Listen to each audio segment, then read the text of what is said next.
George Washington, perhaps the most prominent figure in American history, and one way or another, he seems to find himself in conversations in 2025. However, this time it's high school football related. We'll get into it after this. This is Hometown Huddle. This is October 8th. I'm your host, Drake Watson. We've got a lot to break down in the world of high school sports in the Ohio Valley.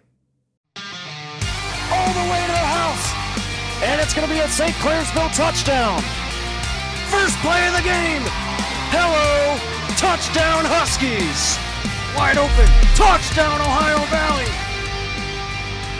I mentioned George Washington not because of the president or the person or the hero or the founding father, but because of the high school in West Virginia and their football team, a team that got the best of our Barnesville Shamrocks just a couple of weeks ago, 17-14, the final. I told you about it on this show. That's a Barnesville team that I frankly didn't think was going to be tested throughout the rest of the season. I thought Union Local might be a bit of a challenge, but then I figured they would get in at 10-0. They'd have a top 4 seed.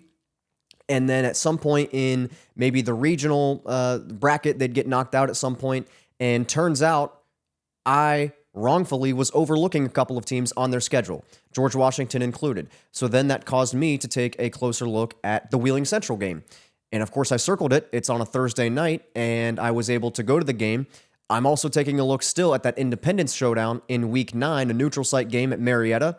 That should be a great game. But I thought this Wheeling Central game was going to be a good game. Likewise with WTOVU 9. They were there doing the game as well. And being on a Thursday night at Wheeling U, I was able to very quickly make the drive down there and watch the game. And maybe for the first, I don't know, first quarter, it played out like a heavyweight battle between two really good teams. And then after that, Barnesville, it was just boom, boom, boom. And they're scoring touchdowns left and right. Final score 43-14. They get the win over Wheeling Central. I think the margin was a little bit surprising. I'm not surprised at all that Barnesville got the win. I wouldn't have been shocked if Wheeling Central got the win either. But I think this score on paper, and really if you watch the game as well, I mean, it was every bit of a blowout, every bit of a 29-point win for the Shamrocks. But the one takeaway that I had is just watching Wheeling Central and guys like, obviously it's a Mike Young coach team, and with all the championships that he's won over his time at Wheeling Central, there's going to be an excellent product on the field, no matter where they're playing. And so with guys like Max Oliage and Joey Hall and all of the playmakers that Wheeling Central has, they're a good team, and they have the ability to make plays, and this is not the kind of blowout that we're used to seeing in the Ohio Valley. Typically, a team gets blown out because they have 32 kids on their roster, and the other team has a tradition of success, and they're able to bring 71 guys out every season, and blowout, and nobody really bats an eye. I would call out specifics to really make you understand the point here, but I think you get it. We had some games like that over the weekend, but this was not the case. That was not the case. This was much credit goes to Barnesville for the way they were able to dismantle a Wheeling Central team that even in a blowout loss, you could tell is a good team. A team that, as it sits right now, is still third overall in the single A class in West Virginia. And so they're going to have an opportunity to go far and make a run in the West Virginia playoffs. They are ahead of good teams like Cameron, who sits at number 6 at 3-1. Clay Battelle's also in single A. They're 4-1 at number 9. So everything's okay for Wheeling Central. I think they just ran into a team that probably was a little mad, I guess. Might be an elementary term, but it's better than something else we could say. One other thing that stuck out to me about this game is one of the reasons folks like you and me love just the game of football in general is because of the hard hits. And what we like about a high school game is the fact that you're oftentimes so close to the field, you can hear the hits from anywhere in the stadium or the bleachers or wherever you're at. You can hear the pads popping. That's just one of the things we love about the game. And as I'm watching this, I noticed, I'm not hearing a lot of that. When Wheeling Central has the ball particularly, I'm not hearing a ton of that. And then I'm watching a little closer, and I'm realizing, well, that's because they're not trying to tackle shoulder to shoulder. They're actually utilizing the correct form of tackling. They are going cheek to cheek, as they say. They're putting their helmet to the side of the hip of the ball carrier, and then their arms. It's a thing of beauty because it's the perfect way to tackle, wrapping up around the waist, around the thighs, and bringing the guy down. And because of that, you're not having a lot of helmet-to-helmet contact. There's not a ton of shoulder pads to shoulder pads, and you don't get the pads popping kind of noise as often as you normally would. But I think that's one of the things that will help Barnesville, and one of the many things that is impressive about the Shamrocks. And what a venue too for that game. Wheeling University does an excellent job of putting that thing on, and it's an excellent stadium in general. And then you go inside for the concession stand, and really good stuff at Wheeling University. And Michael Quito, running back there, former Harrison Central Husky, and we're wishing him the best in his efforts as a part of the Cardinals team. All right. That was the game I was at Thursday. I ended up going to 3 high school football games. At some point, I need to tally it all up. But before I talk about the next game, let me take a sip of the liquid in my cup here, which I will not say what it is because I've said this 100 times. They don't pay me to tell you what it is, but you know what it is. You walk into any store and it's there. I will say the branding is green, and they... Not a caffeine, pro-caffeine show over here. So I think that pretty much narrows it down. Okay. Friday on Fox Sports Wheeling, I don't think I can say anything more than this may have been the worst high school football game I had to verbally react to live. And for River, that's a good thing because it means River won the game 37-0. But that's still not the whole story. If you tuned in at any point, 103.9 FM on Friday night, I mean, I had to have said it 92 times. River never attempted a pass. Trail Thompson, the quarterback for the Pilots, I mean, I said to my buddy Jamarcus on the broadcast, I said he might just find himself at the local park tomorrow morning just to throw the ball around because he didn't get to do it at all in this ball game. So obviously guys like Braden Johnson, Wyatt Stalter, and Trey Larrick, the big bruiser at fullback for River, did an excellent job carrying the ball. I don't know for sure, but I mean, I would put money on, if memory serves me well, nobody else touched the ball for River while their starters were in. Jumped out to a 35-0 lead by the end of the game, and not only did they not attempt to throw the ball, which again, not completing a pass is one thing, but not even attempting one is another thing. And they did it all out of the wishbone, which was a thing of beauty for true diehard fans. But when you're kind of a little bit far away in the press box like I was at Shadyside, you had to get the binoculars out because everything was so tight and condensed that you couldn't quite tell who had the ball. But if you just said Braden Johnson, Wyatt Stalter, or Trey Larrick, a couple times Thompson rolled out as well from the quarterback position as well as their backup. If you said any one of those names, you were probably, obviously you had a 25% chance of being correct on that. So River dismantles Shadyside by way of perhaps a lost art in the game of football. The wishbone, it was good stuff for the Pilots. It was obviously horrible evening for the Tigers of Shadyside. They obviously couldn't stop River, and it wasn't like River was ripping off these big 32-yard runs. It was more like 3.2-yard runs. And again, that's the kind of style of play you'd expect from a team that runs the wishbone. They ran some wishbone. I was at River for their game against Cameron, in which they lost.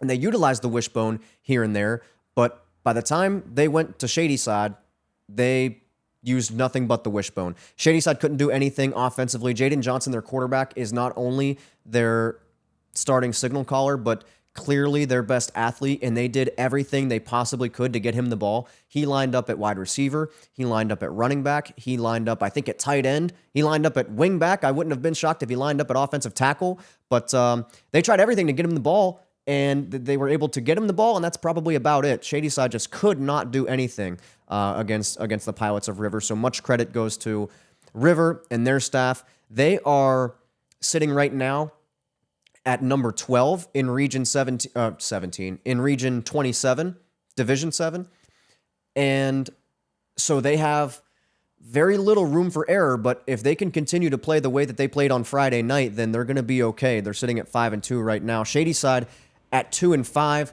at number 20. Now we've talked all summer about how it's a 12-team playoff now. No longer is it 16 teams, and so Shadyside, I think their record is probably going to come to an end as far as consecutive playoff berths. It wasn't the record for the state of Ohio or anything, but it was just an impressive streak of 20 years straight making the playoffs, the Tigers did. And with this, we're heading into, what are we heading into? Week 7, and them at 22-5. With a 16-team playoff, I think it's possible, but with 12 teams only making it now, I don't see a way for the Tigers to keep that streak alive. But we do wish them the best throughout the rest of their season and in the future in general. While I was doing that game on the radio, I had WTOV9 pulled up on the laptop to the left of me, and I wasn't very entertained with the product in front of me, the live product, but the product that I was watching through a screen was very entertaining. Indian Creek was not far from where I'm sitting right now on Friday night. They were down at Harrison Central, and they end up getting the win 41-28. And even when you say the score, it's, Harrison scored 20. You remember, Indian Creek, we'll talk about them a little bit later, but they're one of just 2 undefeated teams left in the entire OVAC as far as football goes. And Harrison made that thing a 13-point game. Good stuff from the Huskies. Now, it was Bruce Mazar that did the damage for Indian Creek. Nearly 300 yards rushing. He had over 300 in total offense. 5 touchdowns. Starkey had a long run. That was the other touchdown for the Redskins. But Harrison Central, I just remember telling you on the show last week or the week before when we were kind of mapping out the rest of their schedule, and after seeing what they were able to do throwing the football and finding their way in terms of getting their athletes the ball in space against the North Vikings and the Weir Red Riders, I thought, okay, maybe Bel Air or Edison should look out, and maybe we can feel confident in that Buckeye local game. Well, Indian Creek should have looked, and of course they did because they got the win, but I don't think many people were expecting that close of a game between Harrison Central and Indian Creek. Now, it was never a game in which you felt like the Redskins were in danger of being upset. They had a 2 or 3 score lead essentially the entire game, but it's like every time they scored, Harrison would score again and make it a 2-score game and kind of just make you nervous. But all this does is make me nervous for Bel Air and Edison, because if Harrison gets hot at the right time, they could pull an upset. And I think 3-7 has been in the cards for a long time for the Huskies. If they want to do better than that, they have an opportunity against Bel Air this Friday night at Bel Air, a Friday night at Bel Air, and obviously in a couple of weeks back at home against Edison for senior night. But they've got to take care of business in the Vales game against Buckeye Local as well, a Vales game that will be a large piece of the conversation 2 weeks on this show, and I'll tell you why in the coming weeks. But Harrison outgained Indian Creek in passing yards by nearly 200. 269 was Brady Heyer throwing the football, 269 yards. Indian Creek only threw the ball for 90 yards, but while that's impressive, obviously the damage was done for the Redskins on the ground more so than through the air. All right, I was at a game on Saturday afternoon as well, the traditional Bel Air Saturday afternoon games. Before I tell you about what we saw, we're going to take a break, and I'll come right back. Hey, quick timeout. Little stoppage in the action. I wanted to ask you, are you subscribed to the channel, following the Facebook page, 5 stars on the podcast format? If not, that's all we need you to do. That's all it takes. Just one press of a button and you help us out immensely and help us deliver great content to you. Also, sponsorship packages are now available. You want your company's logo on Hometown Huddle and join us? Hit us up. Email drakewatson@harcomedia.com for more information about sponsorship packages. And with that, back to the show. Once again, your logo would look just phenomenal right down probably below my hand on our screen. And if you're listening on podcast alone, sorry for leaving you hanging with 5 seconds of silence every now and then while I take a sip of maybe Mountain Dew, maybe not, I don't know. But on podcast, I'd be saying that I'd be reading about the company or whoever it is that wants to join us in on Hometown Huddle. So I talked to you about how this is a good opportunity to bring up kind of other news regarding Harco Media Network. And you are definitely, I told you to circle it in pencil last week. You can probably circle October 22nd and 23rd in pen. I am still not confident enough to reveal exactly what we've got going on, but if you can put the pieces together, I'm sure you know. But let's talk about Saturday afternoon. How did we go from Saturday afternoon down in Bel Air? It was 80 plus degrees, and obviously that means it's 90 plus for the players on the field. And every person I looked at just had sweat dripping off of their face. Fortunately, I was able to get up under the shade at the stands there on the one side. But yeah. Did that have any impact? Also, by the way, I mentioned that to say that it's like 60 degrees in Cadiz right now, and it's, throughout the day. And at nighttime, it's going to be dropping down into the mid 40s, and little overdue, but we definitely are appreciative of that. People like me are anyway. And just wait until, I think I saw something about we might be getting more snow than normal in the months of January and February, but that's all for really a different show entirely. Was this a trap game? I asked you last week. This is kind of, or I should say, I told you last week, this is a game in my mind that on paper shouldn't be a trap game, but for whatever reason in your mind is a trap game. Maybe the weather had something to do with that, but as I'm driving down on 470 to get down to Bel Air, I'm thinking, you know what? Like, this is their only Saturday afternoon game of the year, and so that could impact Bel Air just as much as St. Clairsville, right? So that could almost be irrelevant as a point. And we'll never really know for sure unless we literally ask every player on St. Clairsville's roster, was it more difficult to play in 80-degree heat with the sun right over top of you as opposed to, a chilly Friday night? But I think that also, that whole dynamic, while it's an interesting talking point that I'm guilty of using, let's not take away from what Bel Air was able to do. Yes, it was a trap game. Outside of 3 to 4 plays, big plays from St. Clairsville, this game could have easily spelled horrible news for the Red Devils, and that would have been a very bad trip back to St. Clairsville for them. But fortunately for St. Clairsville, if you're a St. Clairsville fan and their staff and their players, they were able to get they at the end of the day, they made one more play than Bel Air, and they get the win 21-14. This had every quality of a close game, an entertaining game. I think at one point, it's just, you never wanted to leave. And you certainly never wanted to leave, even after McLean took the last knee, and I'll tell you why in a minute. But St. Clairsville was up by a couple touchdowns late in the game. Bel Air ends up getting down there and scoring, and it's 21-14. And then after that, St. Clairsville drives down. Oh, they miss a field goal, and that guy doesn't miss field goals either. What's his name? Galloway is his last name. He doesn't miss a lot of field goals, but did in that game, and you thought, oh my goodness, we're watching a movie. We're watching something that has been written better than a movie can be written. But then Bel Air commits a few penalties, and their subsequent drive stalls out, and St. Clairsville is able to get the job done and work the clock and get the win 21-14. But Bel Air did an excellent job of slowing down St. Clairsville, especially outside of outside of the big plays for St. Clairsville. That's the thing, is when Bel Air drove the ball on their couple of touchdown drives, it was very methodical. When St. Clairsville came away with their 21 points, their 3 touchdowns, it was big plays. And I remember telling you back when Indian Creek beat Union Local, how nervous it makes you if you're a team that lives off of big plays. And we'll certainly see that on Friday night. We'll see how St. Clairsville responds to that. But so let me paint this picture in your mind now. There are 30 seconds to go in the game on the game clock. The play clock has reset. It's at 40. So one kneel down, and the clock is going to run out, and the game will be over. And St. Clairsville doesn't have to do anything. So that's what they do.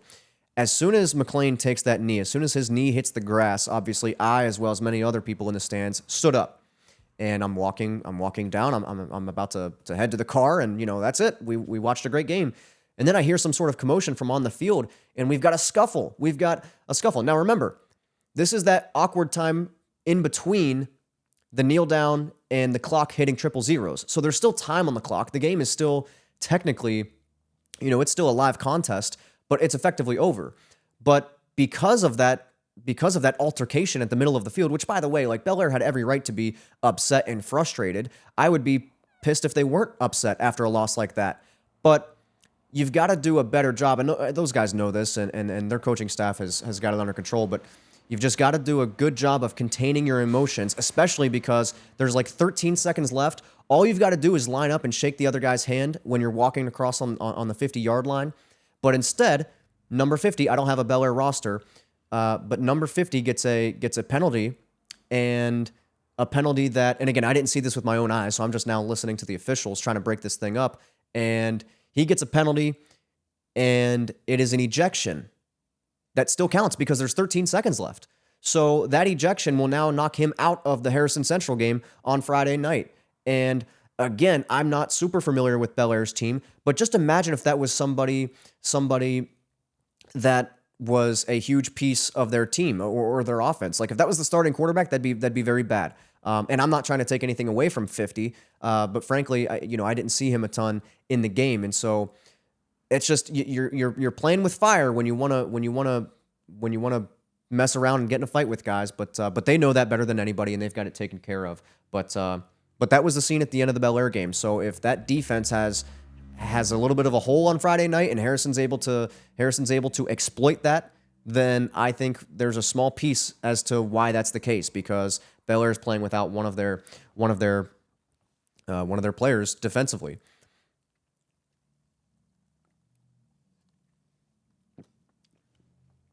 Back to the topic of St. Clairsville. Had to hydrate myself real quick. St. Clairsville's got probably one of the biggest games in the Ohio Valley on Friday night. Fortunately, I'll be able to call the game on Fox Sports Wheeling, 103.9 FM. If you're an AM radio person, it's 1400. Bloom Carroll and St. Clairsville has this interesting backstory. They've only met 3 times before, all within the last 7 years, and all of them were in the playoffs. St. Clairsville got the best of them in 2018, but Bloom Carroll knocked St. Clairsville out in 2020 and 2021. Both teams are 5-2. St. Clairsville, with the win over Bel Air, they've jumped all the way back up to number 5 in Region 17. And I was telling you last week, what were they last week? 9. And I was saying, man, they better continue to take care of business, or they could be in some trouble. Now, I think if they drop each of the next 2 games, they still could be in some big trouble. But I think that gives them a lot of room for error here as they move into this Bloom Carroll game. One of the things that I think about is St. Clairsville motivated by the fact that Bloom Carroll ended their season a couple of times in the playoffs? No, that shouldn't be the motivation. First of all, you shouldn't need motivation. The only motivation that you should need is that there's another team on the other side of the field, and they're trying to win the same game that you're trying to win. So this external motivation, and also none of that stuff, you can't write that stuff on a whiteboard on Wednesday after practice and expect it to show up on Friday. No, the things that are going to win St. Clairsville the game, or the things that will win Bloom Carroll the game, are the things that those players did in July when they were running until they were puking, or they were lifting until they couldn't get the bar off their chest anymore. Those are the things that win a game. So I don't think the fact that Bloom Carroll, like St. Clairsville's not trying to avenge this loss from 4 years ago. Nothing. I mean, maybe the programs are in similar positions, but effectively nothing that happened 4 years ago has anything to do with this ball game. So I think it's going to be a great game. I hope it's a great game. It's a 7:30 kick at St. Clairsville, so Fox Sports Wheeling 103.9, 7:10 p.m. Eastern Daylight Time is when we'll come on the radio for our pregame show. Myself and St. Clairsville graduate Jamarcus Webster did a great job with me last week. Fantastic 50. I've kind of gotten away from looking at that because I've looked at the number, then I formulate my opinion on the number. Do I think it's too big? Do I think it's too small? And I've looked like a fool many times. So I kind of don't look at that, or at least mention it on the show as often. But I did think it's interesting that this is week 7, and historically that is when Pasture's model is the most accurate as far as predicting games and predicting margins and everything. I think 13% in week 7 on average, it's like 13% of the margins are perfect, which is just absolutely insane if you know how difficult that is to predict things like that. But the margin on this game is Bloom Carroll to win by 6. And I'm not going to take that for anything other than that just means it should be a close game, and I hope for nothing but a close game between St. Clairsville and Bloom Carroll. A rare home game for myself. I should be able to. What's that game? We got to be on the radio at 7:10. Probably leave the house at like 7 o'clock. Do the game and then head back, and kind of James Franklin style. By 10 o'clock, I'll be able to be in the basement watching whatever else it is that's on that night. Some college football, maybe watching some film on some high school games as well. But grateful for the opportunity. I feel like Chris Fowler in Miami when he does a game down there. But we hope for a great game between Bloom Carroll and St. Clairsville. Got a few things starting to cut it close here on time. Got a few more things to talk about. I talked to you about Indian Creek and how they were one of 2 undefeated teams remaining in the entire OVAC. They're 7-0. The other one is Morgantown at 6-0. And so I think, and especially because a lot of these schools don't play each other super often. So it's not like, right, like we're not seeing Morgantown and St. Clairsville play each other. So we're not seeing University and Indian Creek playing each other. So they're not beating each other up. But what I think is interesting about this is who usually carries that kind of stat throughout the season, right? If you're going to have an undefeated OVAC team, and I'm asking you in June who you think it's going to be, you're going to say St. Clairsville. You're going to say Steubenville. In recent years, you would have been wise to say Barnesville. But remember, St. Clairsville and Steubenville lost both in week 1, so that knocked that out from Jump Street. And Barnesville's 4 points away from still being on that list with the 3-point loss to George Washington. And Toronto has been a little bit of a surprise this season as well. They dropped their first game last week and by 3 touchdowns. But without that, Toronto would also be on that list. So just an interesting dynamic there in the OVAC, and kind of makes me wonder what would happen if we were to ever see Indian Creek and Morgantown this season. These teams on the same field would be probably a great spectacle. We haven't done an IVC spotlight in a long time. The spotlight shines on nothing other than the showdown, the absolute showdown between the Generals of Ridgewood and the Braves of Indian Valley on Friday night. Ridgewood travels to Indian Valley in a battle of unbeatens. Ridgewood is 7-0, Indian Valley 6-0. Indian Valley sitting at number 5 in Region 15. They're looking to go 10-0, get back into the playoffs, and defend their state championship from a year ago. And Grady Kinsey, the Air Force commit at running back, will play a big part in doing that if they're able to. And Ridgewood is number 6 in Region 23. What's interesting about this game, it's a IVC showdown between 2 unbeaten teams, but I just talked to you about the Fantastic 50 site, and the margin on this game, I just want you to guess for a second. I'll let you treat it like a... What do you think the number is? Nope. 31. 31 is the margin Indian Valley expected to win, according to the Fantastic 50 site by Drew Pasher, which I just got done telling you is never more accurate than it is in Week 7. So that's an interesting dynamic there as we look at the IVC race and Indian Valley and Ridgewood. Remember, Ridgewood got a lot of attention on this show way back in the summer when both Anthony Hayes, the Harrison coach, and Justin Kropka, the Martins Ferry coach, said Ridgewood was one of the best environments, not necessarily in the OVAC, but that they've been a part of. And so, and obviously Indian Valley, we talked about their game with Steubenville a good bit as well. They've got a game with Claymont, who is much improved in Week 10, October 23rd. And that's a game that I believe we will be at, but we will confirm that at a later time. All right. Let's go up the road a little bit from Cadiz here. Let's travel to Bowerston. Ever been to Bowerston? Good people up in Conotton Valley territory. And that includes Camden Wright. Camden Wright's the receiver for the Rockets. And what an interesting stat that I want to touch on here before we get to our last thing and get out of here. He is now 2 games away. If he catches a pass in 2 more games, he will tie the all-time record in the state of Ohio for most consecutive games with a reception. The record is 43. He's at 41 right now. He needs 2 more catches to tie it. He needs 3 more to break the record at 44.